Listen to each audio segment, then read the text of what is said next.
Let's all go to the lobby. Let's all go to the lobby. Let's all go to the lobby.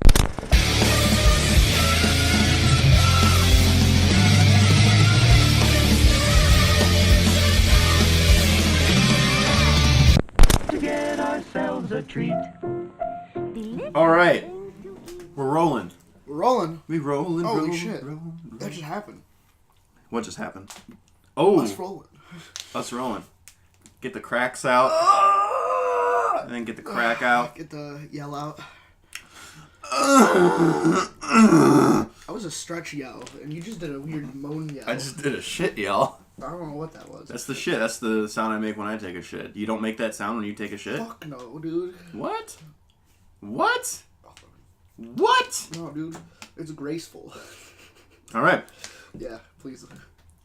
You like graceful? No. I can be graceful. All right. How you doing? A little tired. A little tired. Consider this a vacation, I guess. Right. Or is this work? Is this work now? Still work, man. Still work. No, it's definitely it's fun to do. The talking part. The talking is part's the fun great. Part. Yeah. The editing part sucks ass. Yeah. Through a straw. Sucks ass through a straw. Slurping through the dookie chute. That sounds so weird for people who just joined in. Rip. Yep. It's a sort of an inside joke that we just created about 10 minutes ago. Yeah. Alright, let's get into news. Go fuck yourself, San Diego. I do the cha-cha like a sissy girl. I'm as mad as hell, and I'm not gonna take this anymore! News might just be something I love. Back to you, fuckers! Well, Christopher Nolan has finally put a name to his secret project. It's called Tenet. Tenet? Kind of like David Tennant. Yep. In a way. T-E-N-E-T. And it's described as an action epic evolving from the world of international espionage. That's gonna be sick. Yeah. Yeah. Yeah, I'm looking forward to it. And it's set for a release day of July 17th, 2020. And look at that. It's still... Yeah, it's like a year away. Yeah. It's still shrouded in mystery, but some of the cast that was revealed, two big ones, is John David Washington, which is Denzel Washington's son. He was from Black Klansman. Yep. As well as our boy, Robert Pattinson. Yep. So... Tight. I don't know what Tenet has to do with action. I don't even know what... Yeah, what does tenant mean? Like tenant, you're like a tenant of like a apartment building sort of thing? I think that one's spelled with an A, but... Maybe? Now I gotta look it up. I don't know.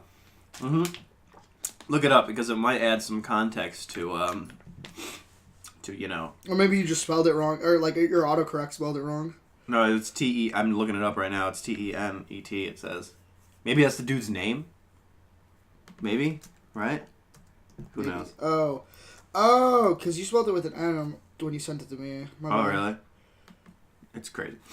But anyway, here's some more of the cast. Of course, we got Robert Pattinson, John David Washington, Michael Caine, of course, Aaron Taylor Johnson, Elizabeth Debicki, Kenneth Branagh, Clemens Posey, and Dimple Kapadia. Don't know who that is, but... I don't know. The name...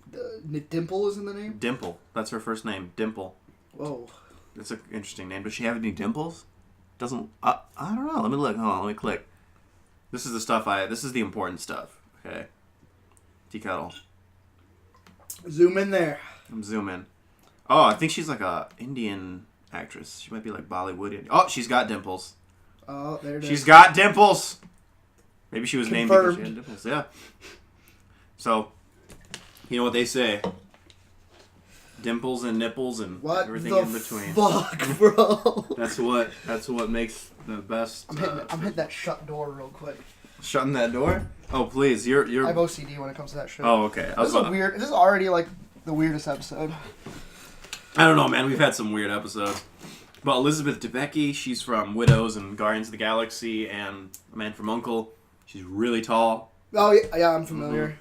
Yep, Kenneth Branagh. I mean, we know who he is. Oh, yeah. Aaron Taylor Johnson. Yep. It's a good-ass cast. Yeah. I don't know what's going to happen. Would you expect anything less from Christopher Nolan? Oh, dude, Christopher Nolan's one of those directors where he can just literally do anything. People flock. They flock to him. Michael Caine, I believe, said once that Christopher Nolan is the only director where he doesn't even need to hear a concept. He just agrees to do it. That's awesome. That's cool. Coming from Michael Caine. Yeah, yeah. He's a legend. Someone else said, they were talking about another director who they do that to. It was like at an actor round table, and then Michael Caine was like, I do the same thing with Chris Nolan. Yeah, yeah. He's like, so I don't know who I used to watch those back in the day, like at the end of the year, whatever, when the Oscars came out. They're really insightful. I like them. Yeah, I like them too. Yeah, for sure. Plus, I just like seeing like them communicating with each other because I want to know like who has respect for like the next guy or whatever. And who secretly and like Quentin Tarantino is always like, dude, this is my guy right here. Yeah, this like, is my guy. Speaking of Tarantino, oh dude, there's a couple things I want to tell you. Did you see that? Did you see that video? Which video? Of the Cannes, because Once Upon a Time in Hollywood just premiered at Cannes Film Festival. Yeah. And there was a standing ovation after the premiere. Whatever. Great, whatever. It's at standard, but you got to see the video because it's so cringy. It's cringy. It's so hilarious because the cameraman, this dude lied on his resume first of all because the cameraman was literally like inches away from the actors' faces. It was so awkward. Like he goes in front of Dakota Fanning's face and she's just like trying to look around because it's so awkward. And then Margot Robbie, like you only see this. I can't watch that, dude. It's so bad. It hurt my body. It's so bad. And then it cuts to a wide shot and you see the cameraman and he has a broadcast camera, which is like a TV camera. So that's a huge camera. It's like on his shoulder. And he's like this and you see him like right there, like a couple inches away from their face. It is hilarious though. Like, it's weird that at a film festival you can't get a legitimate I know. People in the comments were hilarious though. There were some people that didn't understand why it was cringe. They're like, why is this so cringe? And I'm like, are you serious? Because look at the cameraman. He's like, anyway, one of the comments was like, how to make people who work for a living in front of a camera uncomfortable in front of a camera 101. You know? Yeah. It was so good. Another thing too was about Quentin Tarantino. He caused some controversy, I guess you could say, because someone went up to him during the Q&A section for the movie and they were questioning like, why didn't he give Margot Robbie as much lines as Brad Pitt and Leonardo DiCaprio? She was kind of implying that he was a sexist, you know? What the fuck? And then Quentin Tarantino handled it so well. He didn't get mad or anything. He's just like, I reject your hypothesis. And then that was it. Right? That's all he said. He didn't yell it. He just said it. Yes. And that was it. And then, of course, you got these fucking media outlets like Variety, Vanity Fair, The Washington Post. Variety actually changed their headline because they got so much backlash. People were like, Quentin Tarantino lashes out. Quentin Tarantino explodes on this reporter. I'm like, shut the frick up, you stupid reporters. Like, that's not what happened at all. He calmly and rationally just dismantled her implication. You know? It must have been a slow news day. Yeah, dude, for real. And I saw some people, let me show you this tweet real quick.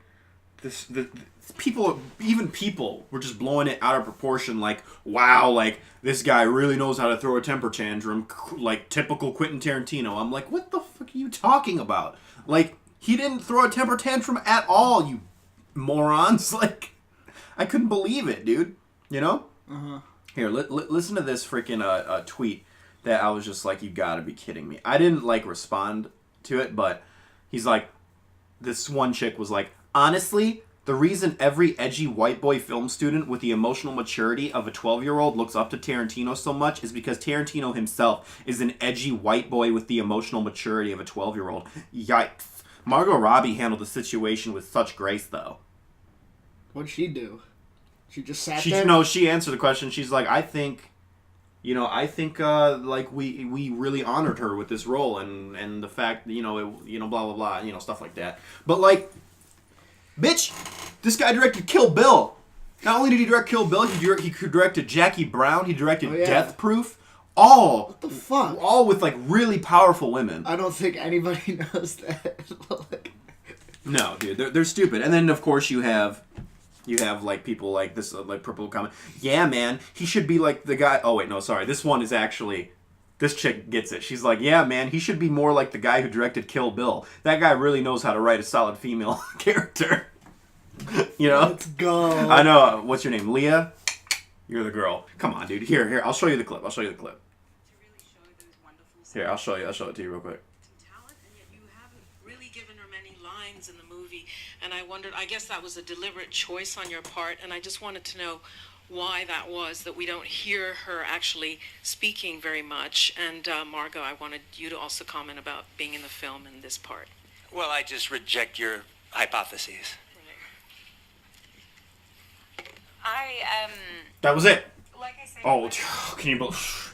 Man, he really exploded though. I mean, I don't know. Oh, dude, off the chain. Off the chain, dude. What? Oh my gosh, what a 12-year-old throwing a temper tantrum like that. Oh my god. Yeah, no, the silence afterwards, like, it's like what? Like, I don't even think people knew how to respond to that because it's such a weird thing to ask. It is. Because like her implication is that he's not writing, like he has like some sort of sexist agenda. I'm like, are you fucking stupid? I don't. What the fuck? I don't understand. And like what he meant was he didn't say he rejected like when he said he rejects your hypotheses. Like what he means is like he's rejecting her implication. Yeah. He's rejecting her hypothesis. Your assumption. Yeah. He's rejecting her hypothesis that you are a sexist who doesn't write good female characters. Yeah. That's what he's rejecting, and that's what he said. Because there was a couple people who were like, what does he mean by hypothesis? That, like, she didn't even have one, blah, blah, blah. She's just stirring the pot. Mm-hmm. Whatever, dude. Whatever. Anyway, another thing. Here's another piece of news that I didn't put on here, but since we're talking about cons and Quentin Tarantino, we'll discuss it. Okay. Bong Joon-ho, the director of Snowpiercer. Okay, yeah. He won the Palme d'Or from Cannes. Really? Yeah. Oh, sick. And he's the first Korean director to ever win the Palme d'Or. And he won it for his film called Parasite. So okay, yeah, and a lot of people thought Quentin Tarantino was going to take it home. Nope, Parasite came out and okay, yeah, look at that. Okay, so I'll have to keep an eye on that. Yeah, I like Bong Joon-ho. I didn't see what is it, Okja?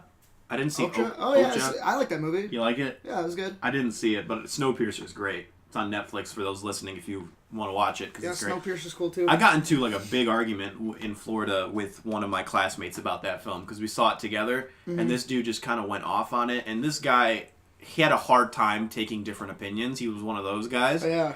And he's like, I mean, I really didn't like it. There was an over excess of slow motion in like almost every action scene, which is weird because he's told me before that one of his favorite films is 300. Oh, so I brought that up. I'm like, whoa. I'm like, so, but you like 300 though, and that has slow motion throughout the entire film. And he's like, blah, blah, blah, and he just exploded over me. He's like, I reject your hypothesis, and I'm like, whoa, no, you know, no, he actually like blew up at me. I was like, bro, chill, like what the fuck? Was that the end of that? No, it wasn't. But he was just, we were friends for like the entire school 2 years, but he was definitely one of those dudes, man, who would just. Man, I haven't talked to him since graduation, but like he, man, I just don't like those people. You know, I get. Yeah. And then when the election happened, I was still on Facebook, and I still had him as a friend. And being that he's a very opinionated man, he went overboard, dude, with his opinion on like the election and stuff like that. And I'm like, it was just every single day, just barragement. If you vote for Trump, you're stupid. If you like Trump, you're stupid. And I'm not saying I do, but I'm just saying, like, it was just every single day. I'm like, dude, I can't take it anymore. I know a lot of people like that, and I think it's just our age range where you have those people where they just think they understand the world so clearly, and everyone else is just they're woke. Yeah, he was way too woke for me, and I was like, okay, dude. You have your opinion, and I'm totally fine with it either way. Because I'm pretty neutral on that sort of thing, but it was just the sheer quantity of statuses that would bombard my page. It was constant negativity from this guy, and I'm like, dude, I like you as a person, but you gotta chill, bro.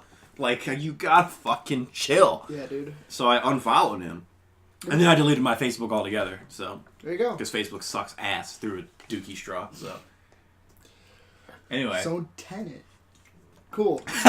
We really went off, didn't we? Way off. Yeah, we really went I was like, off. we didn't even get to the second piece of news, which I actually cannot wait Yes. To bring up. So anyway, Tenet, yeah, I'm looking forward to it. How can you not? Yeah. What's the second piece of news? Knights of the Old Republic. Oh, yeah. Reportedly confirmed. Dude, I'm Yeah. actually playing it right now. Really? Yeah, I had played it when I was a kid, like briefly, and I never finished it. But like, now that I'm playing it again, I'm like, this could be a really cool story. And here's the thing: I don't know much about Knights of the Old Republic, which is weird because I'm a huge Star Wars fan. But is that the storyline with like Darth Revan and Darth Malak? Yep. Okay. Yep. And okay. Because I know Darth Revan because he's like everybody's favorite. Like spoilers, bro. What? I just said he's everyone's favorite. There's an interesting thing about Revan. So, yeah. Should we just not even say it? Yeah. So it's awesome, and I just kept thinking the whole time when I heard this, I'm like, who is gonna play Bastila? Like, I don't know who that is. Who's Bastila? Is that the red chick? No, she's got like brown hair. She's the Jedi that accompanies you. Okay. You, the main character, the one that you play, and her, they have like a link with the Force or whatever. Yeah. Like they're connected. They have dreams, and they can basically like peer into each other's thoughts and stuff like that. And I'm just like, who would play her? I have no clue, man. And I think after the sequel trilogy, I think that's where Star Wars needs to take. It's just a whole different direction. Let's forget about the Skywalker saga. Let's go into a whole new saga thing. Mm-hmm. You know, kind of like the Infinity Saga with Marvel. They're going to a whole new thing. Let's do that with Star Wars. And there's a 2-year break of Star Wars, so we're not even getting a Star Wars film for 2 years. So there's gonna be some hype, I think. Yeah. You know, and would this technically be considered, like, if this movie's amazing? Would this technically be considered like the first good video game movie, sort of, or no? Probably. Yeah, I guess. Because it's based off a video game that's based off the movie. Which one's coming out first, that or Uncharted? Do you know? Oh, that's a good question. I don't know. Well, let's see which one is actually good. Yeah. But yeah, I would consider it because it's all properties that were written by BioWare. Like all like. No, I got you. It's their concept. Which because we still haven't had that great video game movie. Which one do you think is going to do it? Do you think Uncharted's going to do it? I think Mortal Kombat. I think Uncharted is probably easier to do. Yeah. I mean, you would just have to watch a lot of Indiana Jones when writing it. Right. I really hope they keep the frenetic action scenes from Uncharted. Yeah. Because it's just nonstop. Like, it's like a chain of events that happens. And that's what keeps the action scenes of Uncharted so great. Yeah. And I'm really hoping they do that with the movie. It starts off a little tame in the first one, but like by the third one, it's starting to look like Die Hard 4, where you're just jumping off of a helicopter onto a moving semi. And under a moving semi that all of a sudden explodes and then flips, and then you land on another like bridge, and the bridge starts collapsing. That's Uncharted 3, but it's like, I'm hoping that it can be done well and not just be like completely illogical. For sure. But I believe there's rumors that the people in charge of Knights of the Old Republic are, and I don't know how this is going to make you feel. Oh boy, I don't know a thing, so here we go. D.B. Weiss and David Benioff. No! Oh, I knew that they were doing something, but it's them. Wait, aren't they doing? Didn't they do the new Skywalker movie? Oh, did they write the Rise of Skywalker? I thought they had a hand in it. Maybe they had. No. But I thought you loved them. They did such a good job with Game of Thrones. Yeah, they're. Oh, you know what though? Now that I think about it, they're really good at adapting. Yeah. They're really good at adapting. The beginning of that show was really good when they had the source material, but when they were left to their own devices, it was a fucking train wreck. Yeah, but I mean, well, their batting average isn't bad, right? I mean, 7 out of the 8 seasons were well received, right? Yeah, they're well received. I actually think that 7 was like the one where I'm like, okay. Well, 5 was kind of like a rough patch, but that like it was following the best season of the show. And season 6, my friend, I kind of remember liking it. There was some really big moments. It had like Battle of the Bastards and stuff like that. Yeah. In 7, that's when I'm like, okay, they're catering too much to the audience. They're hearing people's voices, like, oh, if this person dies, I'm done watching it. And then they'll tease, like, put a character into a situation where it's like, okay, this character's done. They cannot come back. And then they'll just, they'll put some plot armor on them. Yeah. Because if a writer deems that character worthy of living, like, that character's invincible. It doesn't Yeah. matter what's happening to them. Right. Well, So- you also got to think, too, like, when it comes to things like that, it's like, they had, like, one misfire, which was season 8, supposedly. I didn't see it, obviously, but, like, their batting average ain't bad, though, so, again, we got to learn not to judge people by, like, that one thing, Dude, you know?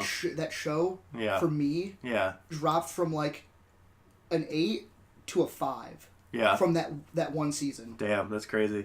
An ending means everything. Yeah. Yeah. Well, still. Rough. But still. It's still a good show up until that point. So would you say, because of that season, Game of Thrones is a bad show? Yeah, I'd say so. You'd say Game of Thrones is a bad show just because of one season? Yeah. Damn. Because that's the thing I'm gonna remember it for. Wow, that's a weird mindset. I mean, The Office has like 2 bad seasons, but I still think The Office is a great ass show. Oh, there's a difference of opinions, I guess. That's crazy. No, because like again, I don't know. So would you recommend me watch it then? No, Not even. that's why I told you to bring it back. Oh damn, like that's crazy. I was like, don't watch this shit. Damn. So you don't even want me to enjoy the journey. I'm thinking about selling the Blu-rays I have of them. Oh my god, dude! I really, Holy shit. I'm so mad with it. Damn. Fucking. Actually, I'm actually not that mad. I expected it to end poorly. I mean, I was talking to Josh, at Guitar Center. Yeah, he's very upset about and it. he about it, and he was like, speaking of the election, he's like, remember like during that time, and I wasn't one of these people, but during that time when the election was happening, and you would be talking to somebody, and then you'd have those people who would be like, "Oh yeah, I'm voting for Trump," and then the other person they were talking to, He told me this too. would be like, "Oh," and all of a sudden their whole viewpoint of view changes, or you're voting for Hillary, and their whole viewpoint of view changes. Yeah. He said he has that feeling when he's talking with people, and they say they like season 8. Like Yeah. they're like, "Oh, I like." He just season walks 8. away from them. Yeah, And that's what he he's said. just like, yeah. It's so like he's the most. He feels the most betrayed out of everybody I know. Oh really? And Damn. That's crazy. He's also like, and I don't agree with this statement, but he's like, David Benioff wrote X-Men Origins Wolverine. We should have saw this coming. And I'm like, dude, you can't judge. First of all, that movie was written during a writer's strike, and he didn't write that script. He touched it up. And let me tell you something. I actually read the original script for X-Men Origins Wolverine by Skip Woods before David Benioff touched it up. Mm-hmm. And let me tell you something. David Benioff, he did the best he absolutely could, because Skip Woods' script was borderline unreadable for that film before he touched it up. Really? Oh, dude, it was so bad. I could totally see why. And that was written during a writer's strike, even. yeah, the famous writer's strike. Yeah, so 207. The one that ruined Heroes, if I'm not mistaken. The one that ruined Heroes, Bionic Woman. The one that ruined Revenge of the Fallen, which even that, though, was like... I'm pretty sure the writers probably wouldn't have done that much anyway. But it's crazy, though. But getting back to what Josh's statement, I'm like, yeah, you can't judge people based on their past work, because if you judge the Russo brothers based on You, Me, and Dupree before Winter Soldier, what the fuck? You know what I mean? Yeah, no, people... Yeah, that's the thing. You know? I'm never going to hold a... I might hold a grudge against somebody like Woody Allen, who has like 100 pieces of things that like I don't care about. Yeah, no, like, yeah. No, yeah, there's a pattern there. There's a pattern. That's his thing, yeah. Yeah, exactly. No, yeah. But no, I get what you're saying. I don't know, man. It's for me, like, it was all downhill after the 4th season anyway, so. Right. Dang. That's crazy that you view TV shows that way. Yeah. That, like, one bad season will just ruin the entire show for you. Yeah. That's I crazy. mean, if it's the last season, that's what I care about. Right. What if it's a bad season, but a great last episode, like The Office? I can live with that. Yeah. I can live with Because The that. Office had 2 bad seasons. Well, season 8 was garbage. Season 9 was definitely a return to form, and it definitely was better. And then, like, the last episode was like, I don't know a lot this of is amazing. I don't know a lot of shows like that. The only thing I can think of is like Friends. Yeah, Like, Friends, yeah. Yeah, that's like kind of like, it's a sitcom, so. Yeah. The last 2 seasons are pretty rough, but I like the last episode enough. Yeah, that's true. Yeah, that's interesting. That is interesting. Yeah. All right. Yes. So anyway, Knights of the Old Republic. Even though it's Benioff and the other dude. Weiss. I'll. What would you do if you saw them in person? Would you be like? No, I it's whatever. Yeah. I'm over it. I'm not gonna. Oh, I'm gonna kill you. Because you ruined my favorite show at one point in time. I didn't do anything but watch it, even though you guys did all the hard work. But I'm mad. Yeah, no, it's but it's true though. They do a good job with adapting, so hopefully they're able to pull it off. Yes. Yeah. Mm-hmm. That's what I gotta say. Well, let's talk about Taika Waititi. Amira. He's adapting Akira, which your autocorrect is it's a national treasure. It is. Mira, aka Akira. Akira. Yeah. That's weird to me. It's so weird. Yeah. I feel like, because first of all, Taika Waititi does have a style.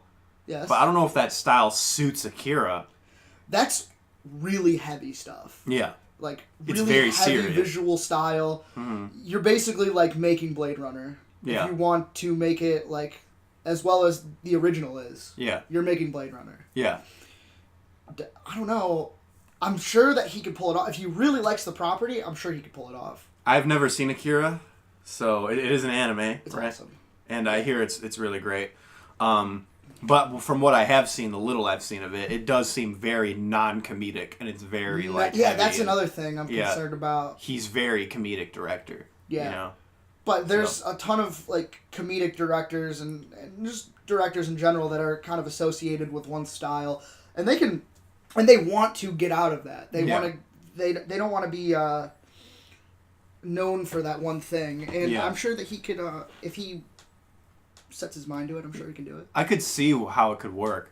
I mean, because even in those small sequences, like in Thor, like with the Valkyrie fighting Hela, and like all the Valkyries that very fighting biblical scene. Yeah, like that looked amazing. Yeah, that was really cool. So he can definitely pull off some really cool visuals like that. So maybe it's interesting because with Thor, it's like there's so many different kind of visual motifs going on. It's like one thing I will say, as much as even though I'm not a huge Ragnarok fan, I will say that I'm glad he kept Asgard. It was filmed like it was Asgard. Yeah. And then he kept Sakaar like that was Waititi land. He's like, Sakaar is Waititi land. Like that's 100% Waititi. But then he's also got like that like scene in Hell or whatever with Hela, where like the Valkyries are fighting, and it's a totally different style as well. So he can adapt pretty well. It looks like. Yeah. So that's what I'm hoping for. Yes, me too. And I envy him as a director because let me tell you something. I've never directed anything big, obviously. Yeah. But it's fucking stressful job.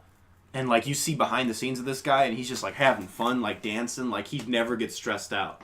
And then he's like, yeah, I mean, I get stressed, but it's usually, below the neck. I keep above the neck, not stressed out. And, and then we have a fun atmosphere on set, and we make some movies. It's great. And I'm like, dude, how do you freaking... I don't know how he does it, man. It's awesome, especially since this is a huge cult film. Mm-hmm. A lot of eyes are going to be on him, and they're going to have expectations. Mm-hmm. So the fact that he's bold enough to take this on, like, good for him. Yeah, that's insane. All right. Is that the end of the news? It's the end of the news. End of the news. Okay. The news Villa News, eh? I like that.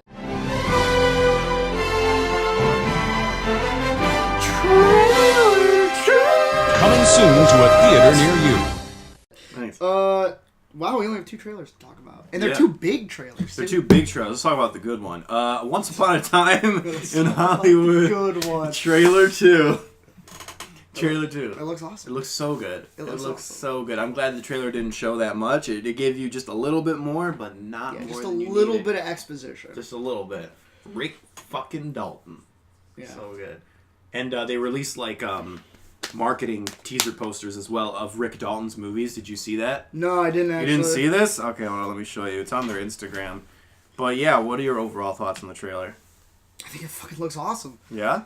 Yeah, I mean, even if I knew more about the plot, I feel like I wouldn't know anything because it's really just about like the dialogue and stuff, man. I know. I'm looking forward to it. I honestly can't wait. It kind of seems like an interesting return to form for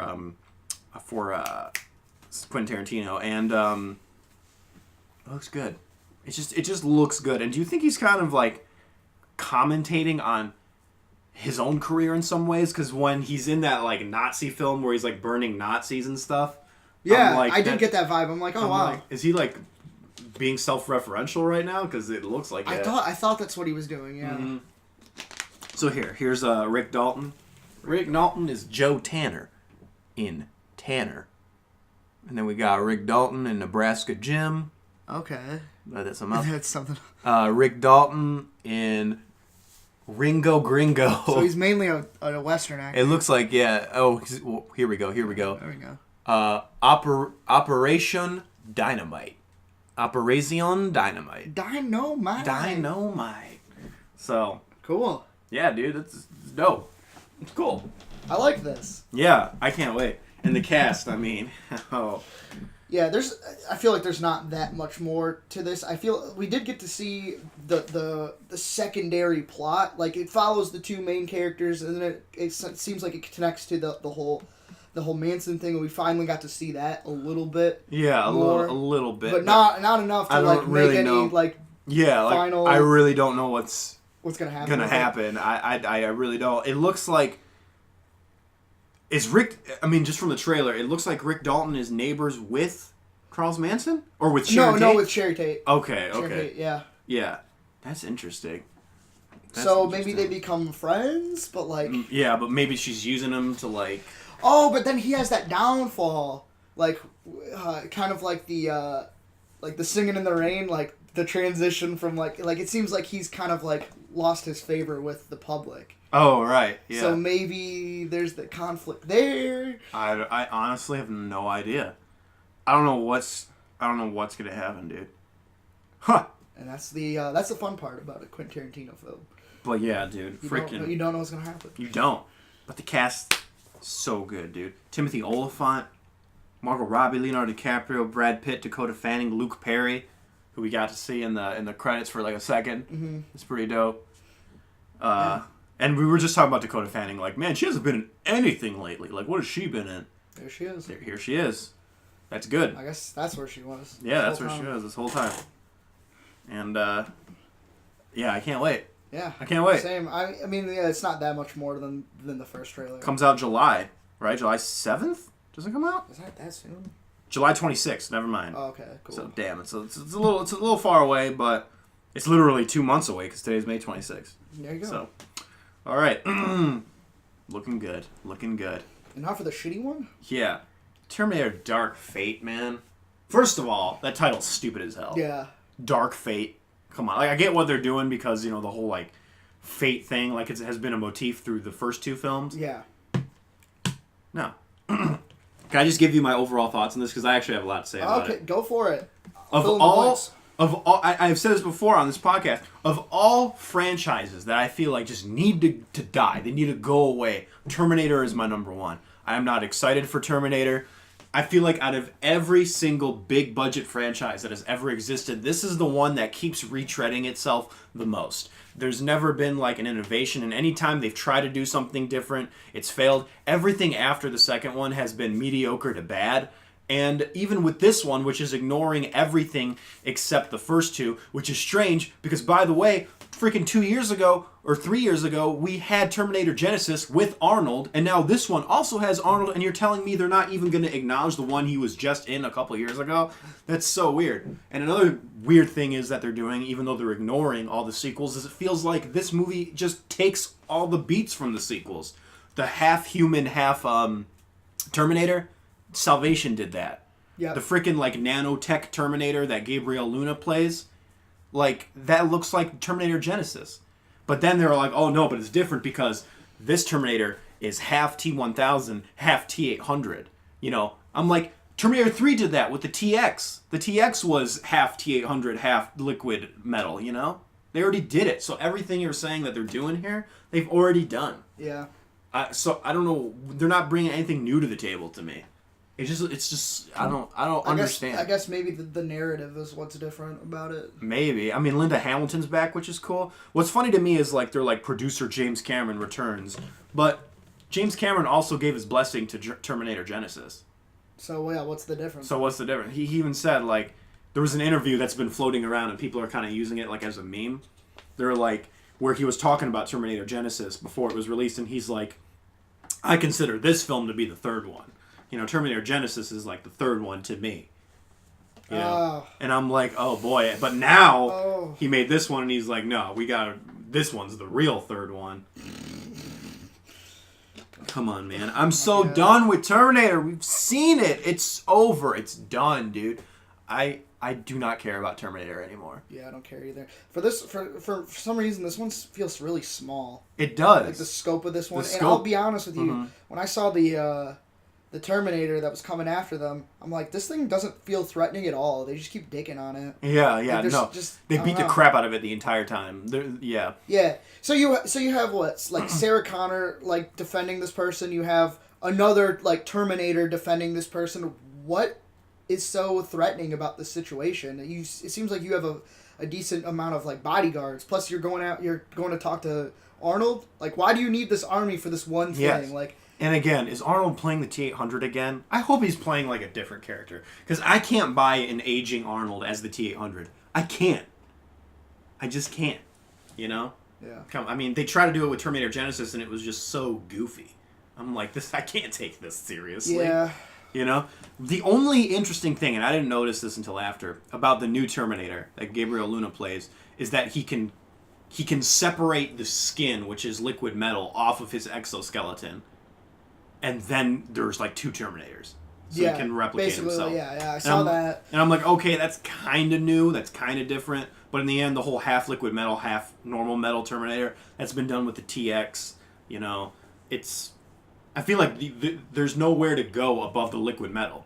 Yeah, the effects don't even look that great to me. I'm just like not that impressed. And I heard like some talk about it on a radio station about how this dude's like, oh man, I saw the trailer, it looks so good. I have a feeling that this is the one that's gonna put it back in. Like, how many times have you said this before this? Like, no, it's like Terminator 3 was just a complete. That movie's not necessarily terrible, but it's very mediocre because that movie was just a parody of the Terminator franchise. Like, and it knew that. That movie was a straight comedy almost. Like, that movie was a straight up satire of the Terminator 2 mostly. Yeah. They were like, oh no, we gotta try something different. And then they did Terminator Salvation, which is just like, that movie sticks out like a sore thumb in that franchise. It doesn't fit in at all, but at least they try to do something different. I'll give them that. Yeah, when I actually, if we're talking about like trailers and stuff like that, I thought that one looked the best out of all the ones that we have seen. Yeah, no, you're totally right. And then Terminator Genesis just looked bad from the start. Like, it just looked real bad.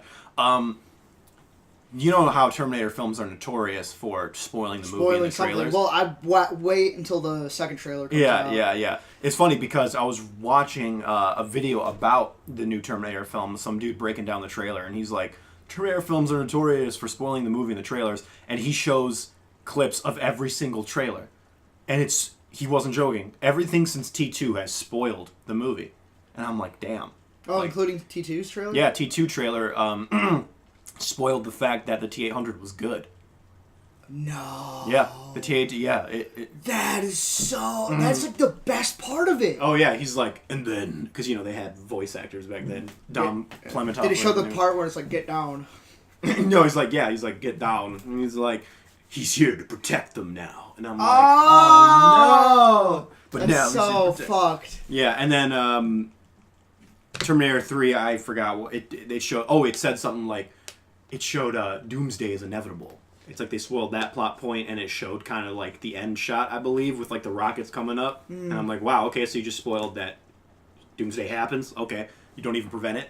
And of course, Salvation revealed the Sam Worthington twist that he's half human, half Terminator, and then Genesis that just spoiled that John Connor was a Terminator. So yeah, it literally spoils. So yeah, trailer 2, watch. There's gonna be something. They're gonna reveal what that chick is. I guarantee you, they're gonna reveal what that chick is. Mm-hmm. Can't wait for this convoluted bullshit. Mm-hmm. Yep. Nah, I'm so not excited. I'll be real. I'm done with Terminator. I'm not excited. I'm obviously not excited, but I'm just trying to think like what would it take to sell me to go see this movie? Yeah. I can't even think of it. Like, mm-hmm. I don't know. I don't know either. Critics need to say this thing's above a 90. Yeah, no, 100%. And then I might see it. Well, that's the thing. Like, you're right though. This movie feels so small scale compared to the other ones. Yeah, it's just so compared to like probably 3 of them. Yeah, 3, 4, and 5 kind of went a little too nuts. So I guess it sort of makes sense in the context of the first and second one, but I feel like, I don't know, there's not a lot of style to it. I know, look, I love Deadpool, I do, but I really think the thing that saved Deadpool was the writing by Rhett Reese and Paul Winnick, who wrote it. Not Tim Miller. Not Tim Miller. You know, Tim Miller, I think he could be very talented, but I think the writing really saved that movie, because the acting was good, but Ryan Reynolds just knows the character in and out, first of all. And the cinematography and just the style of Deadpool was actually not very, it was just kind of very standard. You know, it was very standard. Yeah. And so I don't know what he can necessarily bring to this. A lot of people are like, oh, but Tim Miller's attached. Dude, Tim Miller's attached. And I'm like, that's cool. I like Deadpool, but I mean, it's not like Scorsese's doing it. You know, I'm like, it's like, if James Cameron actually did come back in the director's chair, I'd be like, okay, I'm on board. But he's not. Yeah. So. Yeah. He's a producer, which doesn't really mean anything. This rain can fuck off. Yeah, dude, it's pretty crazy. Unbelievable. It's pretty crazy. But yeah, I mean, I'm rooting for Tim Miller. Agreed.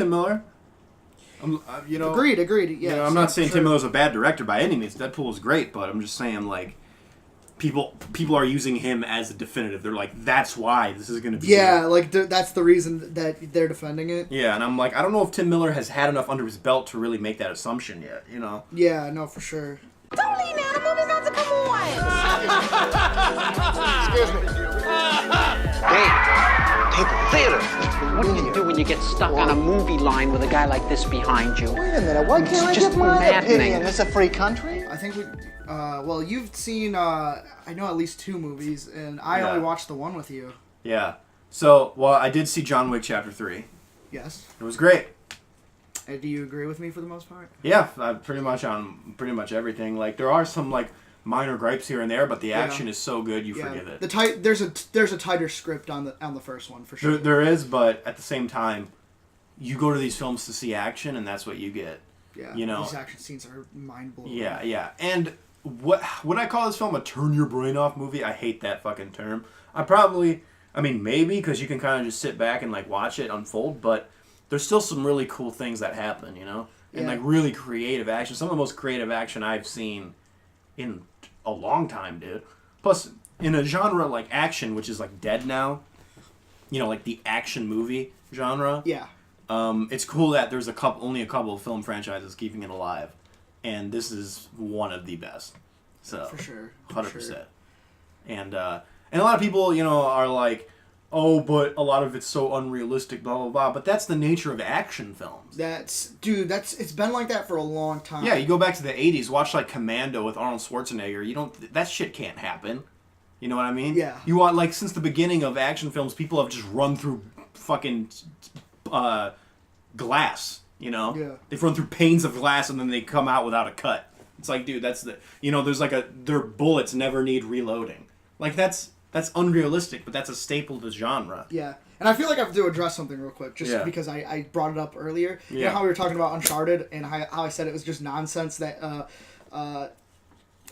who's Die Hard? What's the main character's name? John McClane. John McClane. Yeah. And like how he's doing all that stuff with the helicopter onto the fucking semi-truck and stuff like that. Yeah. I mean, I'm okay with that usually, but you were taking a movie that was very grounded and realistic, and then that's what you turned it into. That's why I brought that up. Uh-huh. But no, I completely understand. Like that's what you come to see is kind of over the top cinematic. Yeah, you can't go into an action film and be like, really? The bad guys never get a hit? I'm like, dude, what the fuck? Like, I'm like, come on, dude. Really? All the bad guys attack one at a time? I'm like, dude, it's an action movie. Yeah. It's an action movie. Yeah, and I'm going to be honest with you, they do a pretty good job at, like, making it seem like the bad guys are competent in these movies or whatever. Yeah. But they just don't compare. And they had your boy from The Raid in there as well. 2, actually. Yeah. I think. The Sickle guy, too. Oh, really? Yeah. Dope. It's awesome. Yeah. I love The Raid. Yeah, dude. Of course, there's a couple of moments where I'm like, I don't know. But again, the action's so good. How can I not give this baby like a 4.5 or a 5 even? Yeah. I gave it a 5 on Stardust. Yeah. Because it's leaning more towards a 5 Because it's than it leaning is a more. 4. Yeah, exactly. Yeah. It's just it's so good. So 4.5/5. Yeah, Yeah. fantastic. It's great.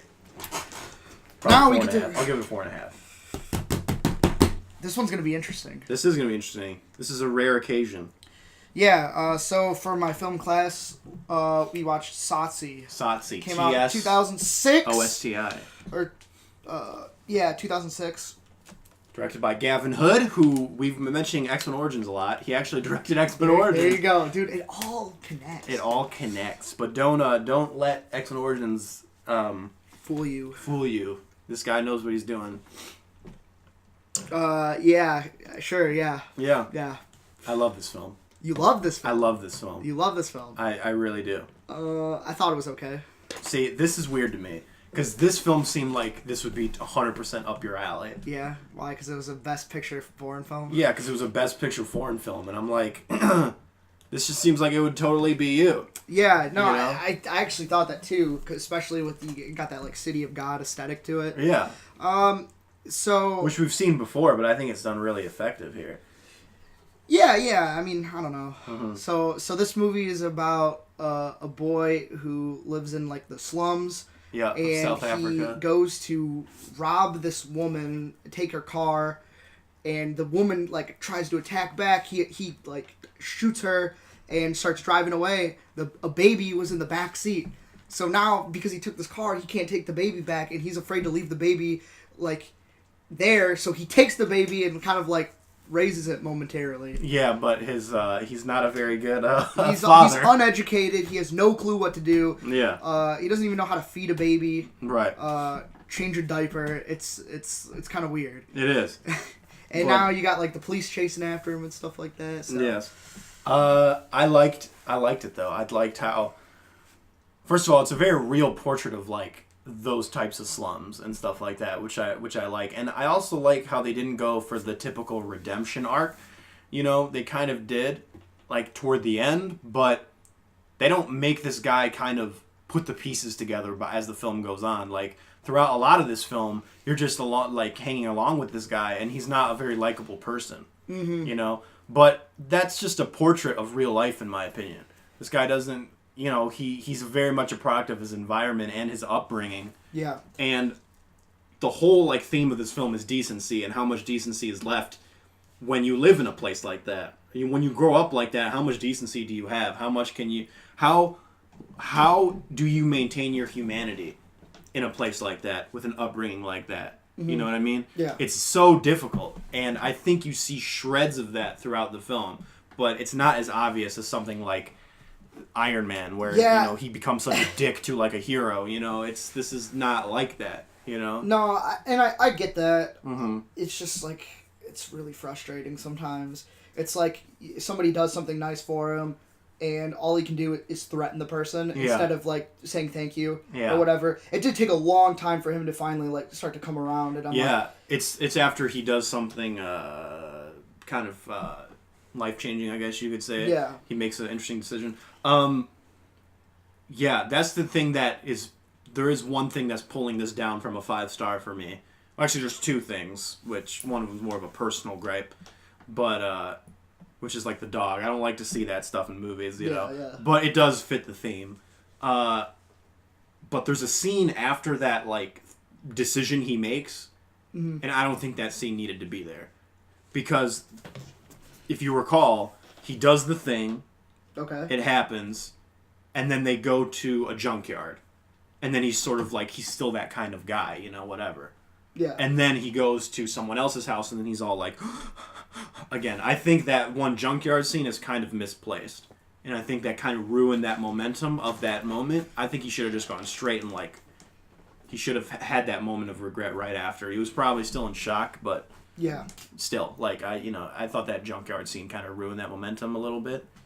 But other than that, though, yeah. Yeah, I was just a little frustrated. I wanted a little bit more, like, they had very quick and efficient backstory stuff, and I feel like, because I had that, like, parallel shot of him running, and it's him as an adult running from, like, what he did versus, like, what he's running from, like, him as a child running from his dad, and he's kind of like, he doesn't want to become that person. I wish that there was more emphasis on that, because we only saw his dad once. Right. Well, I think, like, the whole thing is that he's trying to break that cycle, and I don't think you need to see his upbringing that much. I think you kind of get the gist. I think putting more of his dad in there would just be superfluous at that point, because you already know what it's like, you know?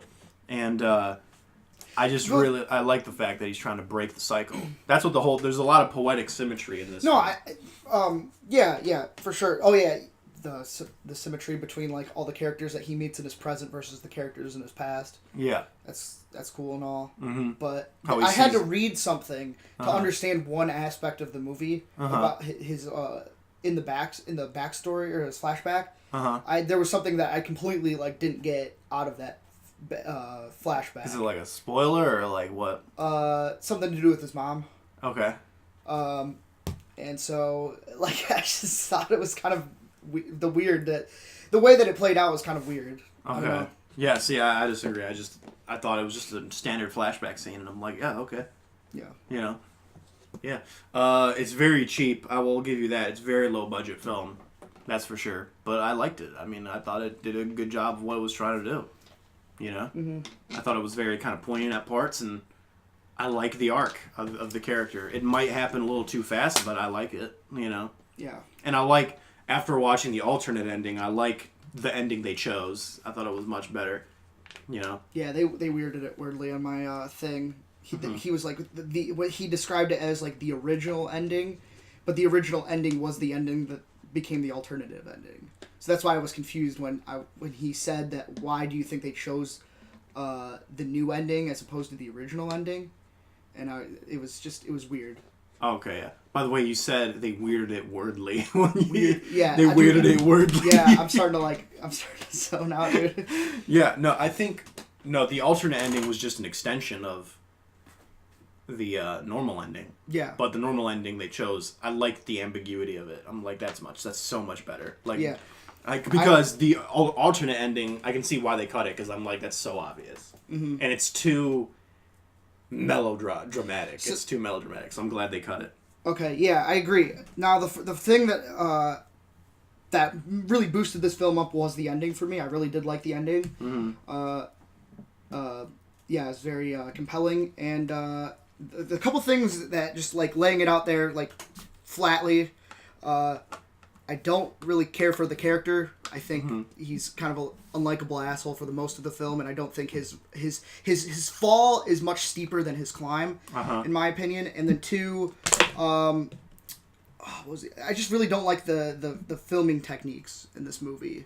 Well, I mean, it's low budget. I'm glad that they didn't have to add in the editing room like stupid like tempo changes like in the subway that like literally doesn't add anything to the movie. I'm glad that they didn't do that all the time, but like for the most part, like especially when I first saw the him running to the camera and it kept flashing back and forth, the lightning and stuff. I'm like, it felt very TV movie. Well, it's a low budget film that was made for like nothing. You know Yeah, no. What can you expect, you know?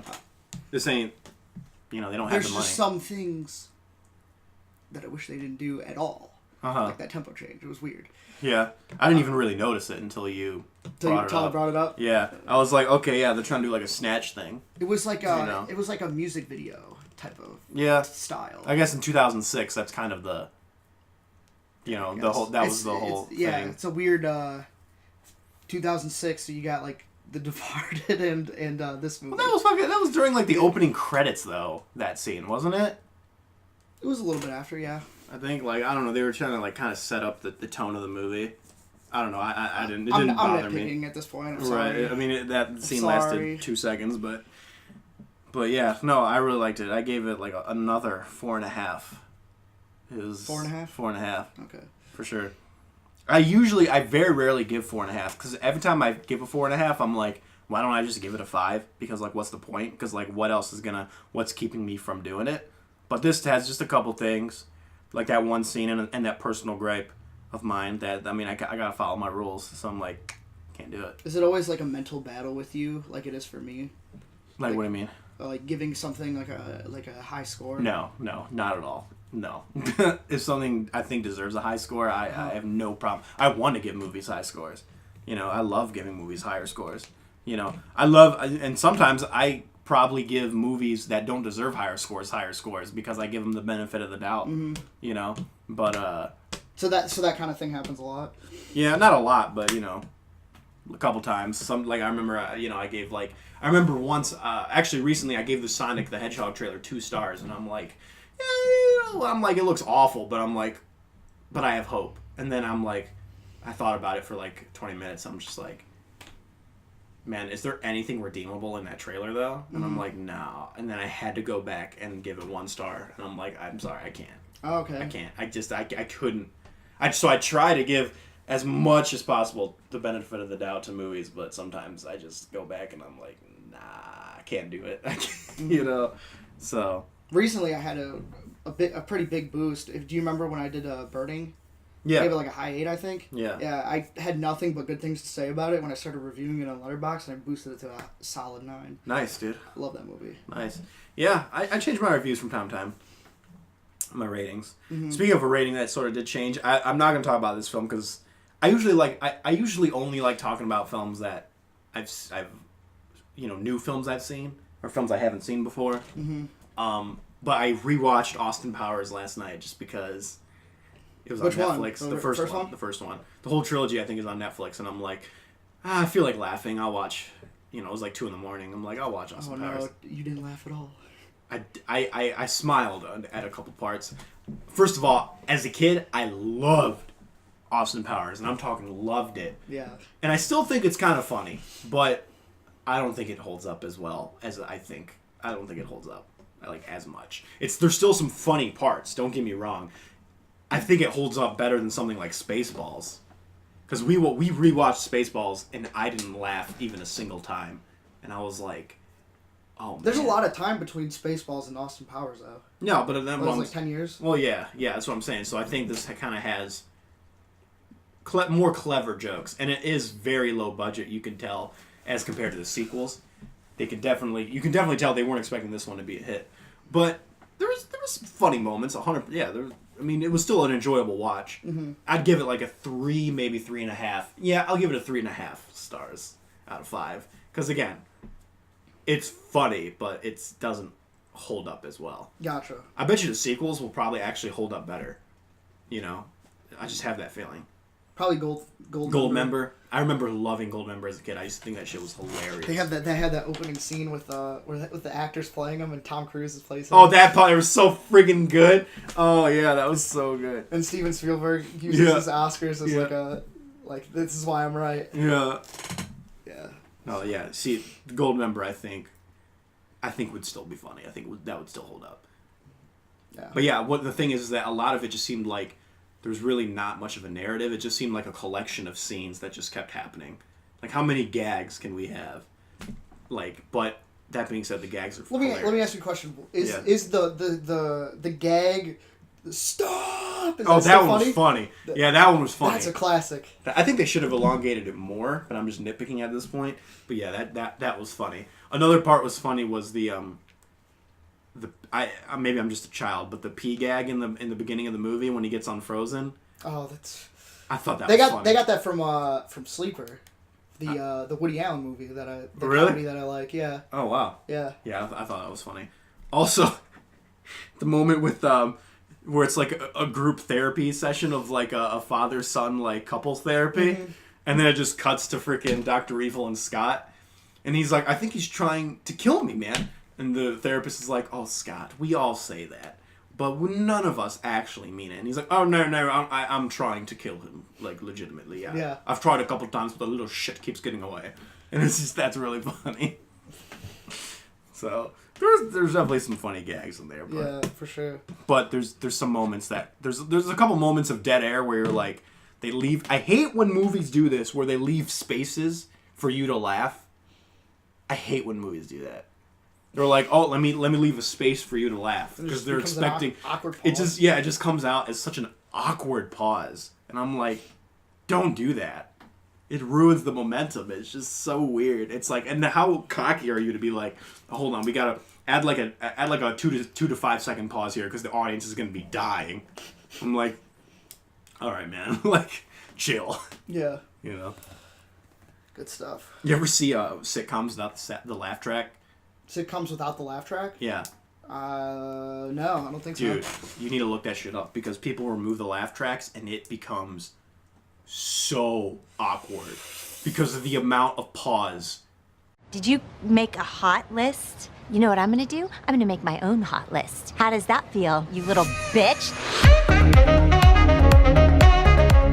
So I guess you're not doing this list with me, huh? I guess not. I didn't do it. My bad. This is a really bad list to do right now. Yes. Because 1, you're busy. 2, there's a lot of effort that needs to go into this list, and there's a lot of movies that you really have to watch. And I actually struggled with this. Yeah. Struggled to even find the top 5. Yeah. So, yeah.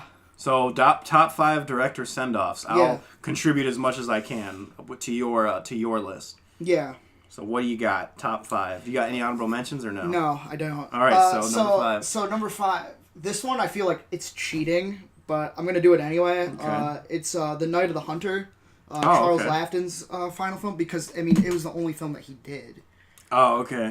He made this movie, which it turned out to be huge later on, and it's considered one of the best movies of all time. Yeah. It was a flop. Yeah, this movie made that. nothing, and it shattered his hope, and he just didn't make movies anymore. Yeah, I remember that. This is actually my friend Mitch. This is one of his favorite movies. Really? Yeah, he loved this movie. It's really good. It's a really good movie of domestic abuse, I guess, from a parent to a child, and it's really traumatizing for that time period. Yeah. So yeah, it was a really good movie. And it's kind of become known as a Christmas movie because if you remember, I put it on my Christmas thing. But it's literally only in the last 3 minutes of the movie. Yeah. Hate. He has that tattooed on his knuckles. Yeah, that's right. Yeah. So yeah, that's my number 5. My number 4 is Stanley Kubrick's Eyes Wide Shut. Mm-hmm. That movie is a very weird send off for a director, and I think I brought that up when I reviewed it in one of our first episodes. But it's right up my alley. It's pretty much like him making a David Lynch movie. So it was something that I was absolutely gonna absolutely love. Mm-hmm. But as it's a weird way to remember him. You know what I mean? Yeah. So I didn't see this on a lot of lists of people's top movies that of directors send offs or their final film. I didn't see that a lot. Mm-hmm. My number 3. Orson Welles. Now this is kind of a weird one. Yeah. Because now does it become The Other Side of the Wind? Well, did it rewrite history? Did he make Other Side of the Wind before or after? What movie do you have? F for Fake. Did he make it before or after? I don't know. I don't know. But because of its release date, does that change it? That's good ass question. Either way, both movies are awesome. Yeah. F for Fake is almost like a documentary style for a decent portion of the movie about the authenticity of truth and how it's about a art forger. Some dude lied about it's so weird. Some dude who was speaking for this artist or something like that, he lied about himself. He actually knows nothing about this certain stuff, so it's kind of an exploration of that, and then it becomes an exploration of film where directors and writers, they feed you information, and the information might not be, you have to take it with a grain of salt. Mm-hmm. So that's what it kind of becomes. Did you look it up? Yeah, he worked on it off and off until 1976. Is when he worked on The Other Side of the Wind. Oh, okay. So if he worked on it off and off until 1976, and then in the 80s is when he kind of started to edit it, it looks like. F for Fake. When did F for Fake come out? Let's look that up. I don't know off the top of my head, my bad. It's okay, keep talking. Yeah. It's kind of a cool way to end his career. Even The Other Side of the Wind would be even cooler. So 1977... is when F for Fake was released. Okay, but if he was editing the other one afterwards, it's a tough. Yeah, definitely, Other Side of the Wind is probably his last film, I would say. So, but Yeah, but that's I put both of them in there just in case, so, because they're both awesome. Yeah. Mm-hmm. And number 2 is Kieslowski's The Color Red. Oh yeah. That was his last movie. He died at 54. Wow. So Damn. yeah, he was pretty young. Yeah. And we talked about that movie 100 times, so everyone's familiar with that. Mm-hmm. And number 1 is Sergio Leone's Once Upon a Time in America. Oh, nice. And that is a really fucking sad movie. It's a sad movie because it's kind of like it goes over his career, and the movie starts off as kind of like it's a gangster film, but he makes his characters and like the imagery of these characters kind of like Western characters, which is kind of cool. It's kind of a nice like tribute to himself. Yeah, I guess so. And then additionally, like the movie, the direction that it takes is just it's like so solemn, and it becomes like a movie about forgiveness. And I don't know what, like, if he is asking for forgiveness in any sort of way, but, like, it's, oh, man. I mean, it's so sad. This film's very long, too. It's 4 hours long. Yeah. It's crazy. Yeah. Well, 3 hours and 49 minutes, it says, but did I ever tell you the story about the guy I met at Barnes & Noble? His name was Doug. Okay, so I met this guy at Barnes & Noble. He was reading a film magazine. He was like an older guy, middle-aged guy. And he was like, I'm like, hey, you like film stuff? And he's like, well, yeah, I mean, I like film, but that doesn't mean I'm going to go watch like the latest Guardians of the Galaxy or something. And I'm like, oh, okay, well, you're a film snob. I said that in my head. I'm like, okay, so I know what band camp you're in. But anyway, I kept talking to him or whatever. Nice guy, very nice guy, but he was weird, man. Be real with you. I don't like to talk badly about people behind their backs, especially people I don't really know, but he was very, he kind of was strange. Yeah. He was strange. And he's like, let me get your number. So I'm like, okay, so I gave him my number, and then he texted me. For what? I don't know, he's just like, maybe we'll watch movies sometime. I'm like, I don't weird. know, man. I'm like, it's kind of weird, but I gave him my number anyway. I'm like, whatever. He texted me up. He's like, hey, the DIA is having extra footage added to Once Upon a Time in America. Like, they're having like an extended viewing thing. Like, there's like 20 minutes of never before seen footage or whatever added to it. And I was wondering if you wanted to go see it. And I'm like, do I want to watch a 4-hour movie with this guy? And I'm like, no. No. What'd you do? I just told him, I'm like, hey man, sorry, I'm working. And then we just never talked after that. But it was strange, man. It was strange. I mean, again, I don't know him personally. But first of all, the whole... I don't know anybody who just does that, like, from one talking, like one conversation is like, oh, let me get your number, especially when there's a massive age difference. Yeah, I know. It was strange, because at first I'm like, I just want to talk to him about movies, because he was reading a magazine about movies. Yeah. Then he hit me with that Guardians of the Galaxy comment, and I was like, oh boy, you're one of those guys, you know what I mean? And then he just kind of we started talking more and more, and I'm like, you're a little socially awkward, man. I mean, and again, like, I understand that not everyone can help that, and I totally accommodate to that. But at the same time, I'm like, I don't want to watch a 4-hour movie with a socially awkward 40-year-old man. Like, yeah. I'm not going to do that, you know? That's just a very weird thing. I'm like, okay. Well, you should see the movie for sure. Oh, yeah. It's amazing. Born from Brian. Brian mentioned. Oh, yeah, Brian mentioned. He has it, huh? Yeah, we watched it together. Oh, nice. Yeah, we watched 2 hours or a little over 2 hours, and then the intermission happened, and we're like, let's go get some food. So we got some food, brought it back, finished it. That's probably what we're gonna have to do, because that's a long ass. It is a long movie. I've seen some long ass movies though. And that's my list. All right. Sorry that you couldn't contribute a little bit more. It's all good, man. Sorry. I like it when they're shorter, because that means the export time is shorter. Yeah. And you have to do less work. Yes. So. And sorry for being sleepy. For being what? Sleepy. Sleepy. It's all good. I'm sleepy too. Yeah.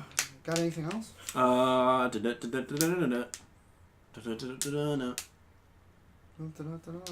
Pop goes Louisa.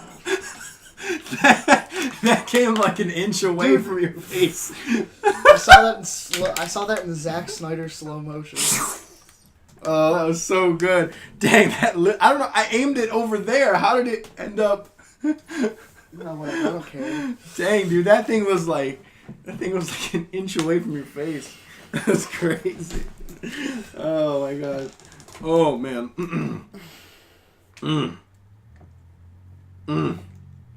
You got anything? For what? I don't. You don't got anything? Wait, hold on. I do have one. But... Okay, if you want to do yours. No, you can do yours. You do yours. What the hell is a giga? I don't want to. And by the way, for the people listening, it's supposed to be giga, because it's not gigawatt, it's gigawatt. Thank you. But yeah.